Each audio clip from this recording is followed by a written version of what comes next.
Olá, tudo bem? Vamos então aqui dar continuidade à nossa aula sobre a interpretação canônica. Na aula anterior, nós vimos sobre a interpretação da lei e observamos como a temática da lei percorre a Bíblia Sagrada. Agora, nós vamos estudar sobre a temática do Êxodo e a temática da aliança, mais dois temas que são de fundamental importância no cânon bíblico. Vejamos então, em primeiro lugar, a temática do Êxodo. O Êxodo é um acontecimento especial na história de Israel, momento que marca a saída do povo do Egito.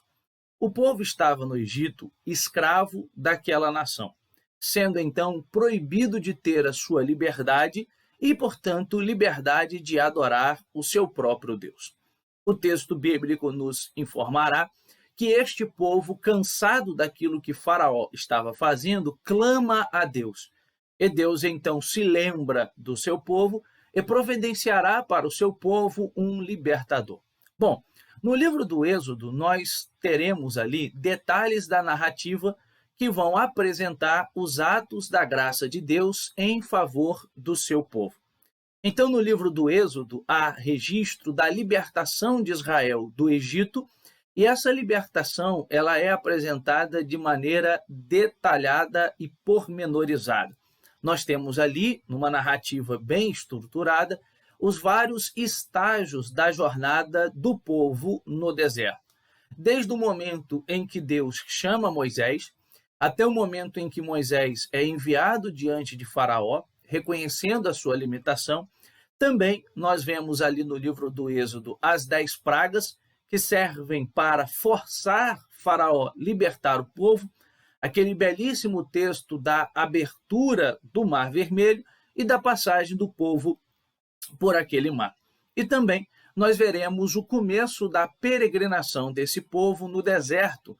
Também é comum ver ali a frequente murmuração do povo, mas também é comum ver os atos graciosos de Deus.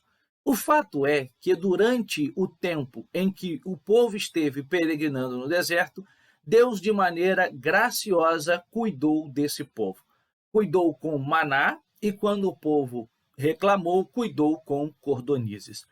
Há determinados momentos que o povo tem que enfrentar embates duríssimos, mas ali, mais uma vez, Deus é com este povo. Como no caso do momento em que eles têm que enfrentar os amalequitas, aquelas pessoas têm que enfrentar os amalequitas. E o texto diz que Deus será com aquele povo. Então, de fato, a ideia do Êxodo demarca a ideia de saída, demarca a ideia de libertação. Bom, nós temos aqui alguns aspectos da transmissão do relato do Êxodo. E essas narrativas sobre o relato do Êxodo, ou seja, sobre aquilo que aconteceu, chegaram até nós por meio do texto de Êxodo, do livro do Êxodo, mas chegaram até nós também por meio de lembranças individuais. Por exemplo, Juízes capítulo 5, 5, 4, Salmo 18, versículo 7 e versículo 15. O grande destaque é a provisão divina na vitória de Israel. A ideia do Êxodo é que se Deus não estivesse com o povo não teria sido bem-sucedido. Então, por A mais B, o autor quer deixar muito claro que o segredo do sucesso, ou seja, que o segredo do fato do povo ter conseguido ser bem-sucedido era a mão de Deus sobre o povo. Nós temos duas informações importantes ali. A informação que diz respeito da coluna de fogo e da coluna de nuvem, ou a nuvem, que cobriu o povo durante o dia. A ideia também é, mais uma vez, destacar a provisão de Deus. Você é sabedor que o deserto, durante o dia, faz um calor terrível. Então, o texto diz que havia uma nuvem que trazia uma espécie de sombra para aquele povo e, portanto, tornava aquele calor do deserto mais ameno. E à noite acontece exatamente o contrário. A temperatura cai drasticamente e a coluna de fogo, então, servia para aquecer o povo. O texto quer mostrar o fato de Deus ser aquele que protege a nação frente ao inimigo, mas também aquele que guarda e que zela e que cuida da nação. Então nós veremos que a libertação ela será comemorada posteriormente. Por exemplo, no livro de Josué, capítulo 24, do versículo 5 ao 13, nós veremos essa comemoração. No livro de Oséias, capítulo 11, do versículo 2 ao 3, também veremos essa comemoração. Porém, é necessário informar que o êxodo também será usado como lembrança, com o objetivo de advertir o povo. Isso aparece, por exemplo, no livro do profeta Jeremias. Todavia, não apenas em Jeremias. A ideia da advertência era basicamente a seguinte: olha, povo, vocês estavam cativos no Egito, e Deus então os libertou. Vocês não podem e não devem servir a outros deuses, mas precisam manter um pacto de fidelidade com Deus.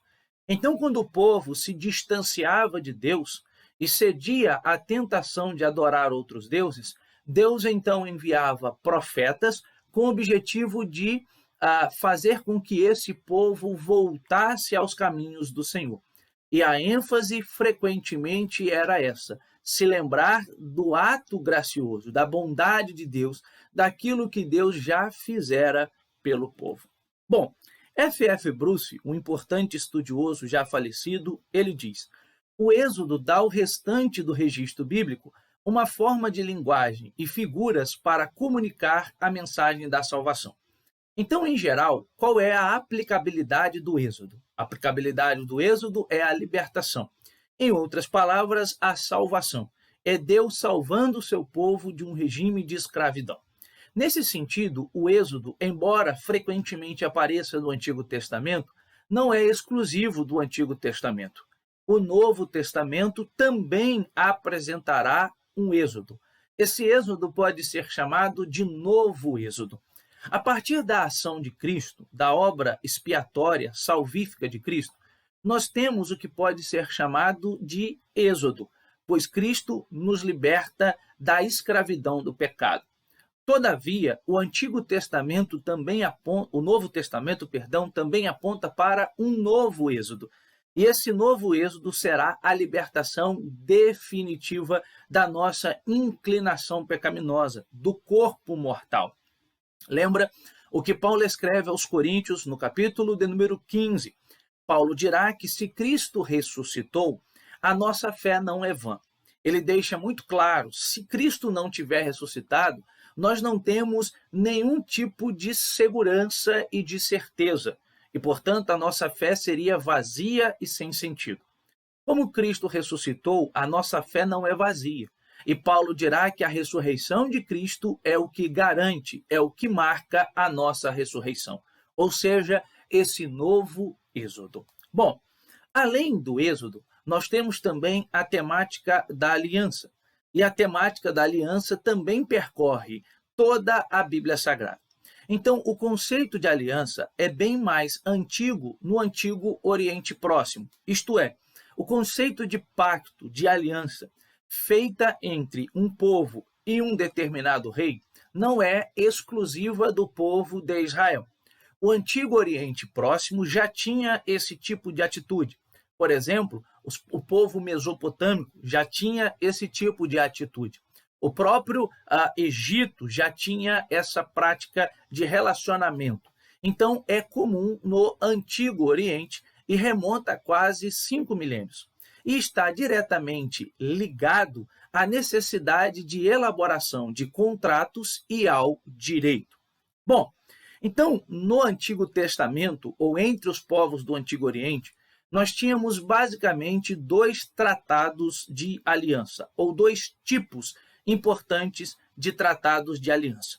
O primeiro tipo é chamado de tratado de sucerania, e o segundo é chamado de tratado de concessão régia. Cada um desses tipos tem as suas características próprias e peculiares. Vejamos então. Em primeiro lugar, o tratado de sucerania, geralmente, ele continha uma lista de bênçãos e maldições, que acompanhava a confirmação e o cumprimento da aliança pelo Estado vassalo.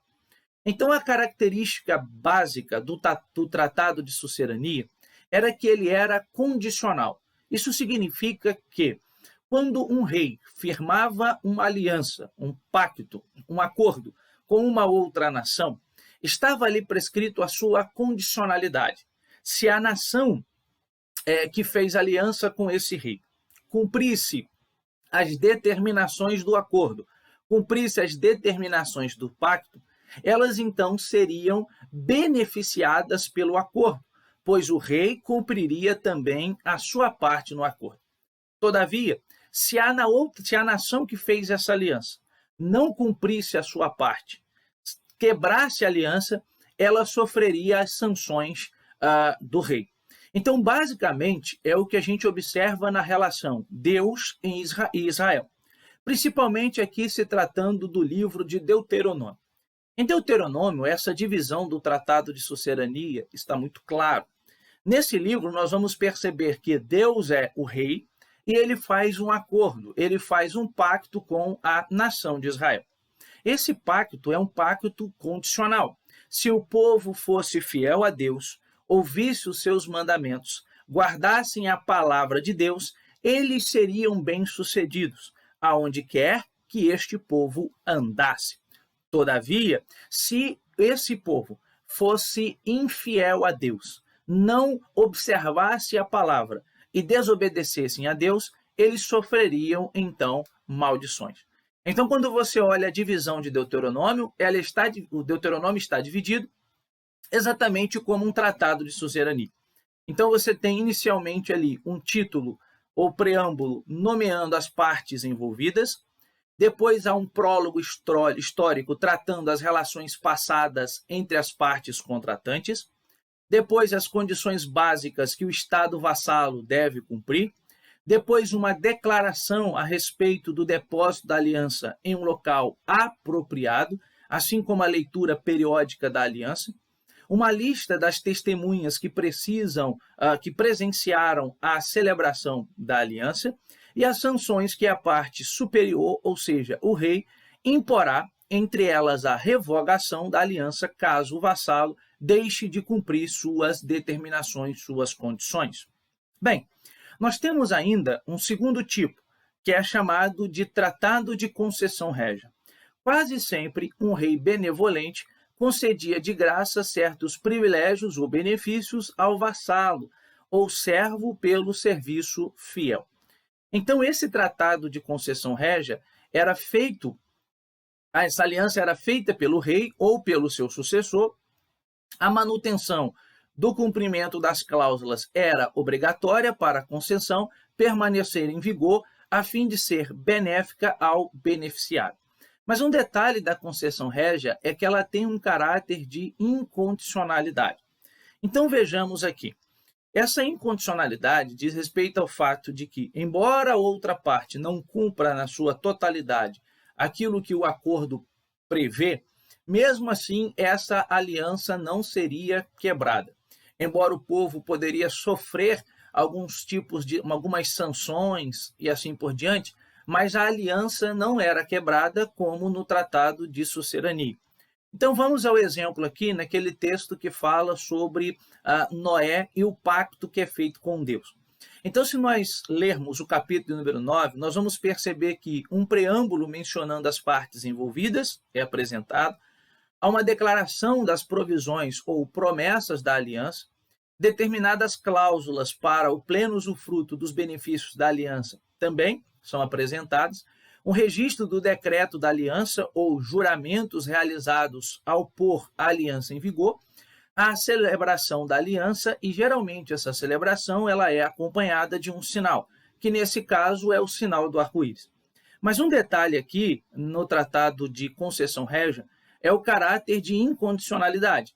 Então Deus promete a Noé que não mais destruiria a terra com água.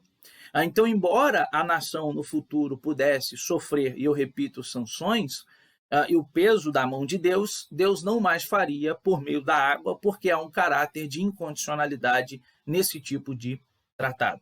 Bem, vejamos aqui então algumas características dessas duas alianças ao longo do Antigo Testamento e do Novo também. Então, a aliança que Deus faz com Noé, ela tem uma função universal. E ela é do tipo de concessão rege, incondicional. Não mais haverá dilúvio universal. A aliança que Deus faz com Abraão, conhecida como aliança abraâmica, ela é de função fundamental, é concessão régia, a terra, a descendência e a bênção. Deus promete a Abraão que iria abençoar a sua descendência. E nós sabemos que ao longo da descendência de Abraão, tivemos reis bons e maus, pessoas boas e pessoas más.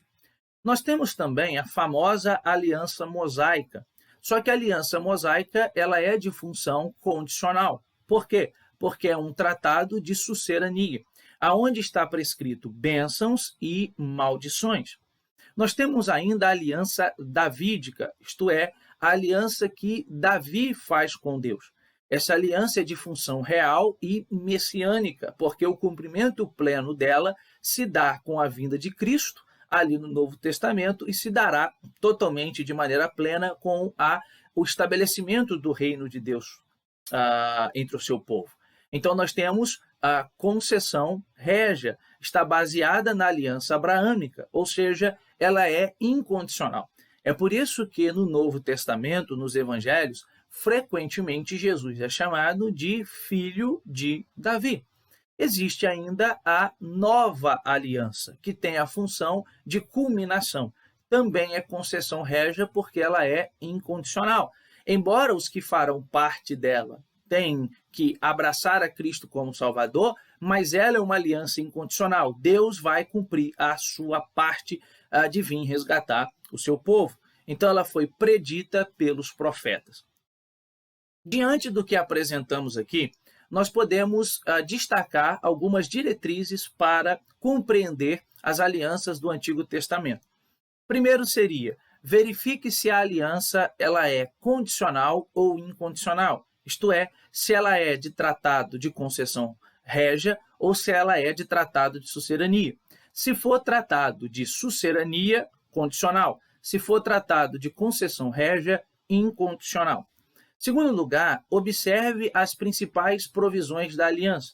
O que no texto que está fazendo referência a este pacto, a esta aliança, nós vemos como provisão, isto é, o que o rei vai entregar ao beneficiário, o que o rei vai entregar ou vai fazer pelo Estado vassalo, e o que o Estado vassalo tem que fazer para o rei. Em terceiro lugar, preste especial atenção na revelação progressiva de Deus. Essa ideia de revelação progressiva é que Deus, ao longo da história, foi se revelando progressivamente. E, portanto, o povo foi conhecendo a Deus aos poucos, à medida que Deus foi se revelando ao povo. E aí o povo foi entendendo mais sobre quem era Deus, o que Deus queria para o povo e quais eram as exigências que Deus tinha para o seu povo. Bem, se você fizer esse dever de casa, simples dever, eu tenho certeza que você vai conseguir interpretar o Êxodo e a aliança numa interpretação canônica, entendendo que tanto a lei, quanto o Êxodo, quanto a aliança percorrem esses três temas, percorrem toda a Bíblia Sagrada, Antigo e Novo Testamento. E com isso nós temos a interpretação canônica. Ok? Espero que você tenha gostado dessa aula e continue firme nos seus estudos para interpretar a Bíblia Sagrada.